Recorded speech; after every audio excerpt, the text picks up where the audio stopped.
making a video of my exhaust for you guys. Show you what it's all done and what it looks like. So here's the mufflers. I have them V-banded right here. And then this is the tailpipe section.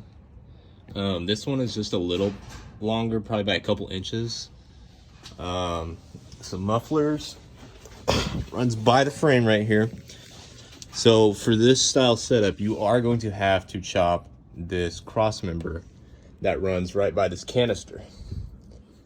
I still need to clean this up, grind it down flush, but I've seen other people do it. I don't think it really adds too much structural integrity. I didn't notice any tension, like when I cut it, didn't, fly up when I cut it, and felt like it had a bunch of tension release, so I think it's okay.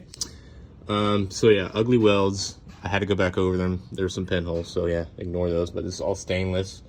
You can see I have this 480E swap cross member, and this side has like tons of clearance. Let me scoot up a little more.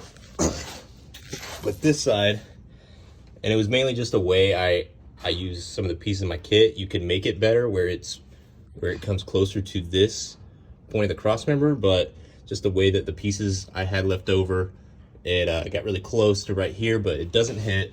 There's probably, I don't know, half an inch clearance on this side, and I did wrap this part right here, that fiberglass wrap, and the fuel lines up there, as you can see, because it does get a little close to the fuel lines, but it doesn't hit, it doesn't rest on them. I just did it for peace of mind, really. I don't think you really have to do it, but I did it. So yeah, I did keep the little slip fit connections on the headers and just use some slip fit band clamps. I really wanted to V-band that, but I didn't feel like taking the headers off to do that. So I just utilized the slip fit connectors, and it works pretty good, no leaks there. So yeah, plenty of clearance right here. I can still drop the trans without having to take the exhaust off, which is really awesome. That was a huge pain in the ass before with the regular crossover truck style. So yeah, I was worried about drive shaft clearance, but I have hit, there's probably about an inch of clearance right there. And then right here, you probably got a good four inches, and I've hit all kinds of bumps.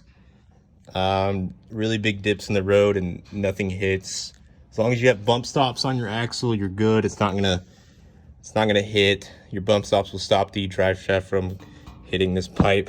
But I am running a 5-inch aluminum drive shaft, and I still have plenty of clearance. If you're running a stock one, you'll have clearance for days.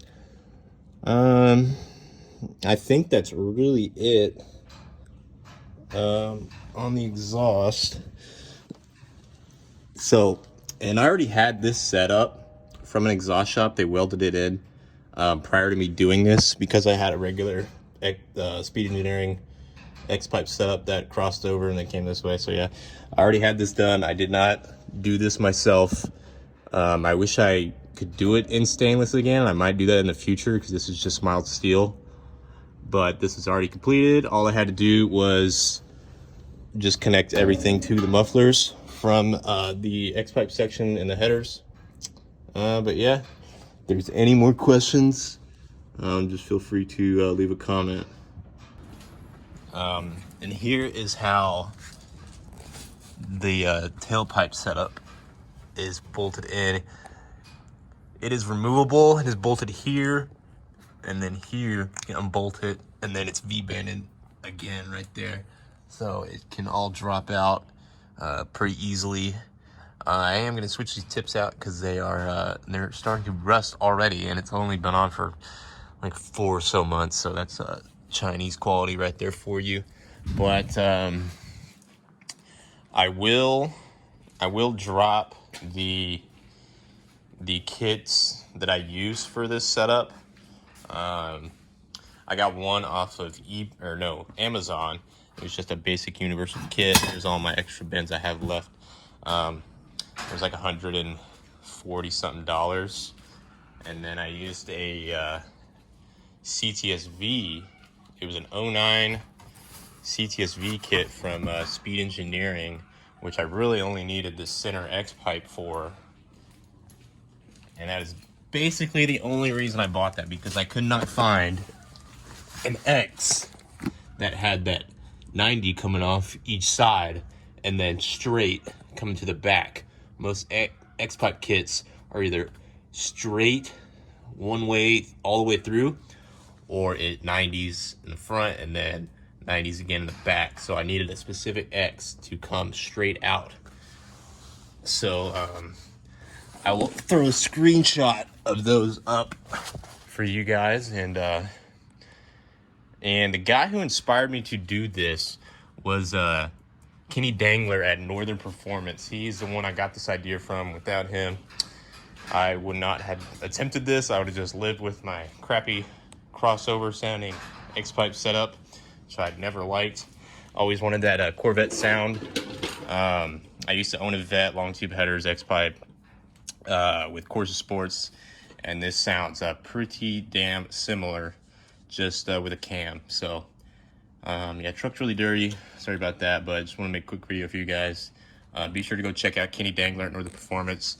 Dude's got some awesome videos, awesome knowledge, and he's a cool guy. So yeah, hopefully you guys can mimic my design, his design, and get your truck sounding awesome. So yeah, I'll put the links in the description of the stuff I bought, and then some screenshots on the screen for you guys. And again, let me know if you'll have any questions. All right, talk to you later.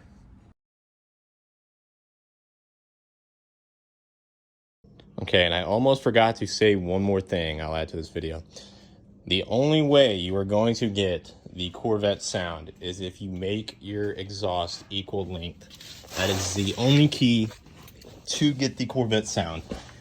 It must be equal length. When you have the regular style crossover in these trucks, that's where you get that you know, obviously known truck sound. It just doesn't sound crisp as Corvette and Camaros. It has that kind of clap and deeper tone.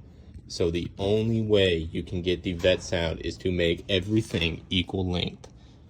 So yes, so just if you do it yourself, or if you go to an exhaust shop, tell them it must be equal length. That's what you were going for. So yeah, that's just the last thing I want to touch on. And good luck, guys.